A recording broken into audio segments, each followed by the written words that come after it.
Good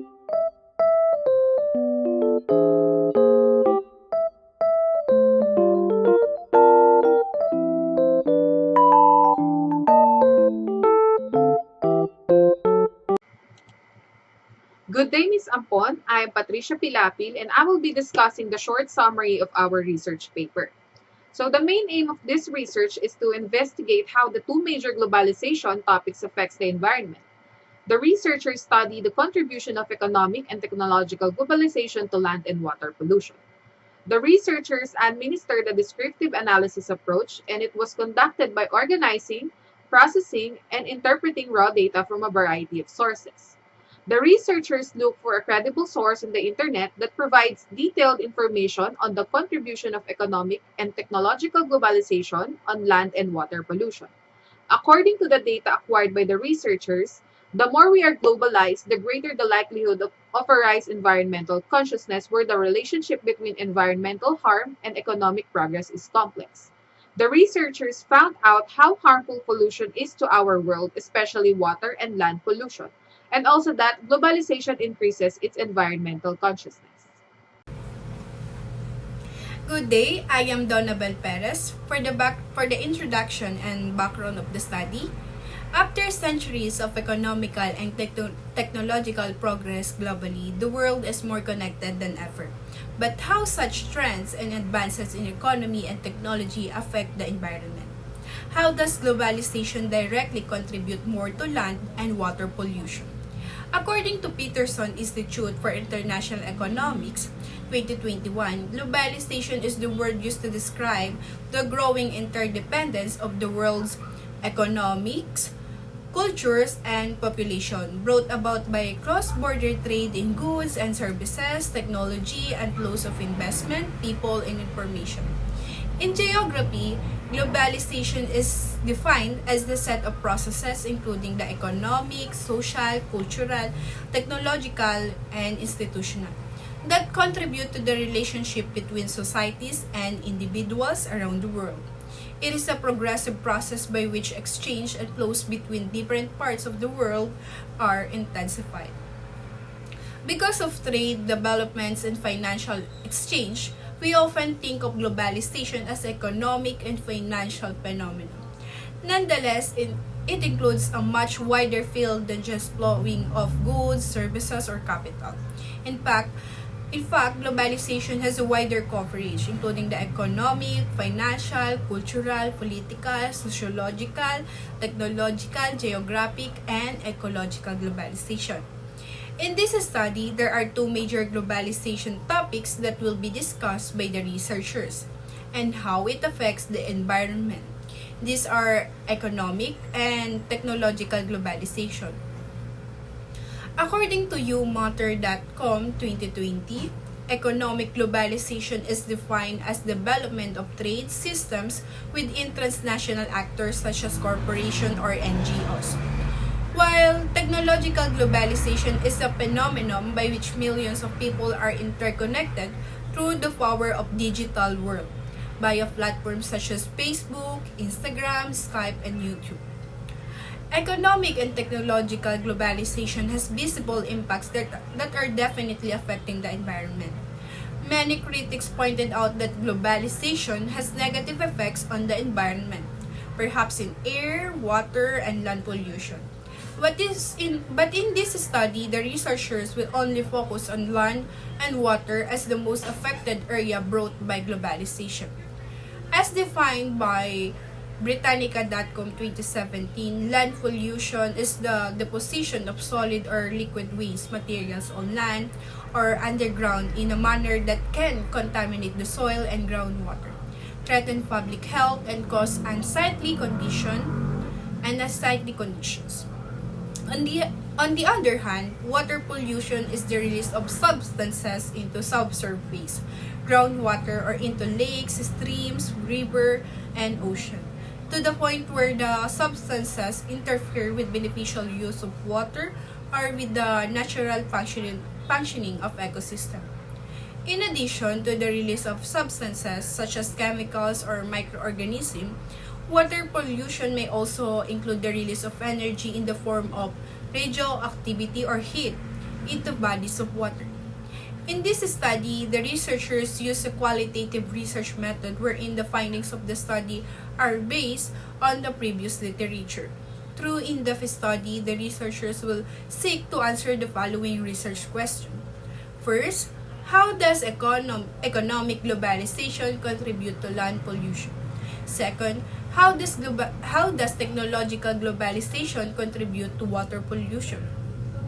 And lastly, based on the findings of the study, what are the solutions that the researchers may propose? In order to do so, the problems related to economic and technological globalization must be assessed by the researchers. The theoretical framework that will be used in this study was the theory of change, wherein it has the stage of inputs, activities, it impacts, and what solution can possible to occur. In our paper, the inputs will be the things that we are aiming, and that is to be globalized. Next is the activities, which include the thing we for us to be globalized. Third is what are the impacts of on the activities we provided. Lastly, the solution if the impacts were negative. In this paper, the researchers use IPO table to illustrate how the researchers will answer the following set of questionnaires. The process of getting the data and lastly, proposing a solution or recommendation. Next is the hypothesis. Hypothesis includes the following. Economic globalization doesn't affect or don't contribute to any land pollution. Second, technological globalization doesn't affect or don't contribute to any water pollution. So, for the importance of the study, this research is made with the aim to provide crucial information and knowledge regarding the contributions of economic and technological globalization on land and water pollution that will benefit the following organizations and people. The first one is Association of Southeast Asian Nations, or ASEAN. So, this research will provide useful information about the potential development of economic and technological globalization, as well as sustainability ideas for the ASEAN organization. So, the second one is Greenpeace Southeast Asia. So, this study will provide information to Greenpeace Southeast Asia that may be used to generate ideas about the deeper negative consequences of globalization and how to innovate or invent solutions that can protect the environment from future major challenges. The third one is the society. So, this research will provide additional knowledge to the community regarding the effects of globalization on the environment and specifically the implications of technological and economic globalization. The fourth one is the researchers. So, the information that can be spread out by studying this topic will be clarified by this investigation. It will also provide a deeper understanding of globalization to the environment. And the last one is the future researchers. So, this research will provide information on the topic area, which is economic and technological globalization's impact on land and water pollution. So, for the scope and the limitation, the contributions of economic and technological globalization to land and water pollution were the primary focus of this study. When it comes to globalization, notably economic and technical globalization, the researchers want to describe the variables that can contribute to water and land pollution. So, the researchers' aim is to figure out how technical globalization affects water pollution, as well as how economic globalization affects land pollution. And then, offer recommendations or solutions that the researchers can implement. So, the research will take place any place in Southeast Asia. So, for the review of related literature, we have E-Waste, a Global Hazard. E-waste generated from discarded EEE, or electrical and electronics engineering, is commonly divided into three main categories: large household appliances, IT and telecom, and consumer equipment. According to STEP, the 2012 global generation of e-waste totaled 45.6 million metric tons, and China reportedly generated 11.1 million tons of electronic waste in 2012. According to STEP, or Solving the E-Waste Problem Initiative, The 2012 global generation of e-waste totaled 45.6 million metric tons, and the United Nations Environmental Program, or UNEP, approximated that the amount of e-waste produced in 2012 is enough to fill 100 Empire State's buildings and averaged to more than 6.8 kilograms or 15 pounds for every living person.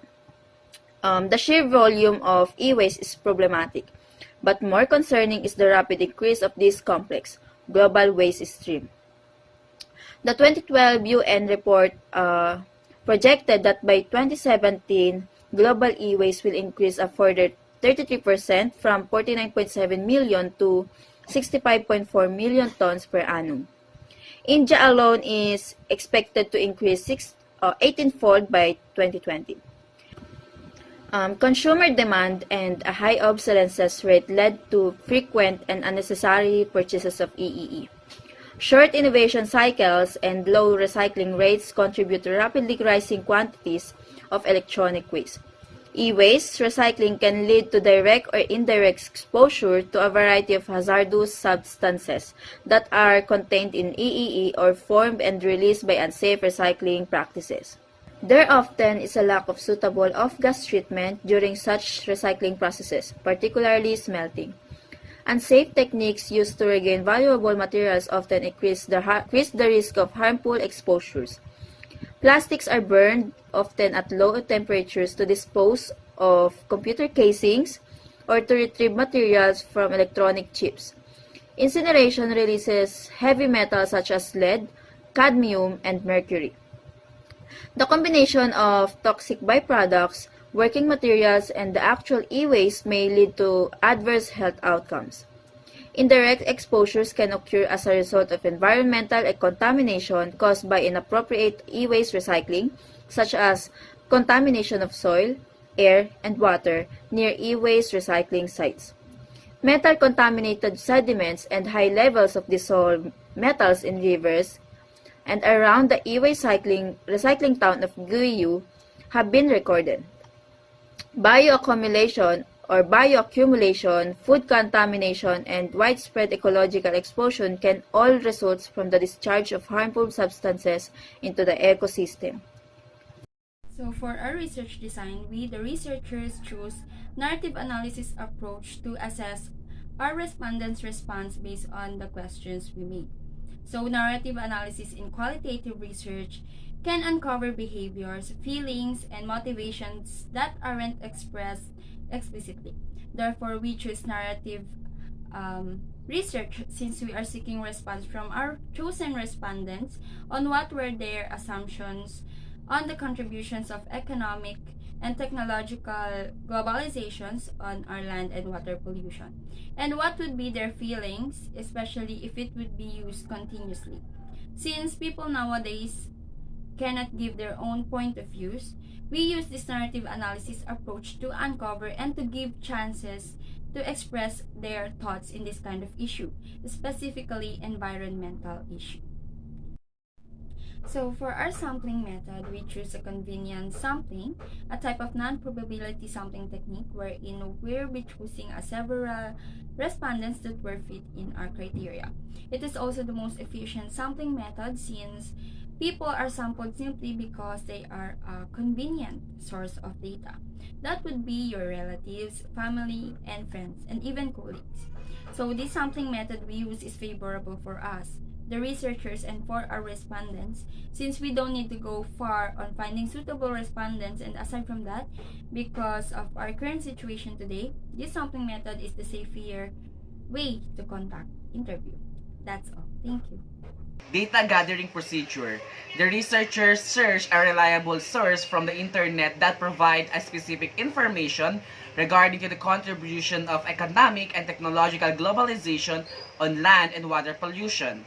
After all the sources review, the researchers made a conclusion regarding to the study. All of the information gathered are all intricately examined to provide a trustworthy source. Data analysis. The researchers use descriptive analysis approach is the foundation of any analytic process. It seeks to answer the question what happened. It accomplishes this by organizing, processing, and interpreting raw data from a variety of sources in order to transform it into a useful business insightful. It is critical to perform descriptive analysis since it helps us to display our data in a relevant way. Although it is important to note that this analysis will help you to anticipate the further events or provide answers to queries such as why something happened.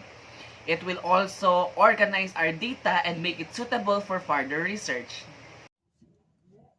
The relationship between environmental harm and economic progress is complex, and disciplinary biases have splittered our knowledge of it.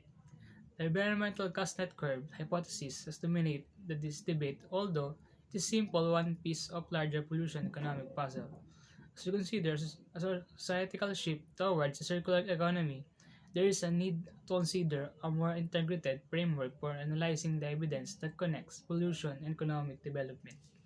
Based on the data that the researchers gathered, the more we are globalized, the more increase in environmental consciousness that may occur. It can be seen through the most on deforestation, the habitat loss, and the hour-long battle with the climate change. All of these are due to the globalization. Another thing that we, the researchers, found out in Chapter 2 on review-related literature is that the more we are open up to the globalization, the more it decreases the life on Earth. Studies found out that the globalization and invention of many things leads to improper disposal of waste and leads to the most the land pollution. Next is globalized industry have waste materials such as various chemicals that is not properly disposed. These industries have a lot of good contribution to our economy, but in return, it can damage our planet, our environment. Large producing industries create such huge amount of waste like plastic, which is non-biodegradable. Even if it's buried in soil, it will take thousands of years to decompose. For the summary of findings, large manufacturing companies generate massive amounts of garbage, such as plastic, which is non-biodegradable and will take thousands of years to disintegrate if buried in soil. According to studies, globalization and the development of many items contribute to incorrect garbage disposal and the majority of land degradation. Most of the deforestation, habitat loss, and our lengthy war against climate change can be traced back to globalization. These industries contribute significantly to our economy, but they also harm our earth, our environment. As we explore a social move toward a circular economy, we must adopt a more integrated framework for examining the data that links pollution and economic progress. The link between environmental harm and economic advancement is complicated, and disciplinary biases have divided our understanding of it. And for now, I will be discussing the recommendations of our study. For land pollution, the researchers would like to recommend importing greener technologies or developing better environmental regulations and standards. There is debate about how far is it possible to generalize the positive impacts of globalizations on helping developing countries become more pollution efficient. But that is to generate fewer emissions relative to gross domestic product or GDP. We also suggest that countries should import machinery and manufactured goods from countries that are more pollution efficient and have a significant and positive effect on domestic pollution efficiency for CO2 and SO2. If a developing countries import goods from a more environmentally efficient country, their overall emissions relative to GDP tend to be lower. And this may be because products from the developed world tend to be more energy efficient. Lastly, any influence on reducing CO2 and SO2 pollution efficiency for developing countries, although international telecommunications can provide opportunities for citizens to learn about environmental innovations and performance found in more environmental efficient countries. No positive link to greater environmental efficiency was found in this study. However, more research is needed on the role played by influential people such as government administrators and organizations such as NGOs.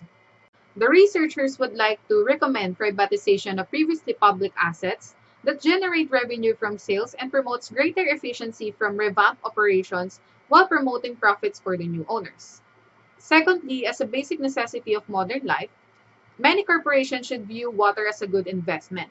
In many places, past fiscal mismanagement of the public sector's provision of local water services has increased the appeal of privatization. On the other hand, privatization of water services has drawn criticism from those concerned with the accountability of large private corporations and the needs of the poor for basic services and environmental integrity. Next is the globalization and trade should have many important implications for both water quantity and quality. The unregulated taking of natural resources can lead to rapid depletion, as has occurred in extractive industries such as forestry and mining. Extracting water through pumping or diversion is a substantial concern in many places because it can deplete the natural water supply if not managed properly.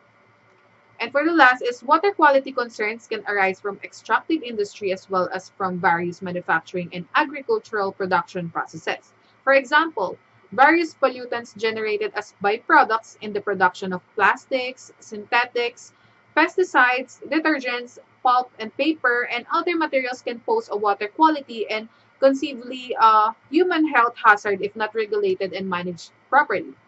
The continued growth of a large-scale corporate agriculture implies an extensive use of pesticides and fertilizer. Production levels of toxic wastes also are a concern to environmental quality, particularly as trade in toxic waste increases. This research studies about the contribution of economic and technological globalization to land and water pollution. The researchers found out how harmful pollution is to our world, specifically water and land pollution. To begin with, the result indicates that globalization increases its environmental consciousness. Pollution is harmful not only to the environment but also to human health. With each emergence of a new era, the case of pollution in the world worsens. This study implicates what are the factors behind water and land pollution happening in the environment and how globalization affects it. So, we therefore conclude that we should be responsible for the actions we take, especially in the proper disposal of waste.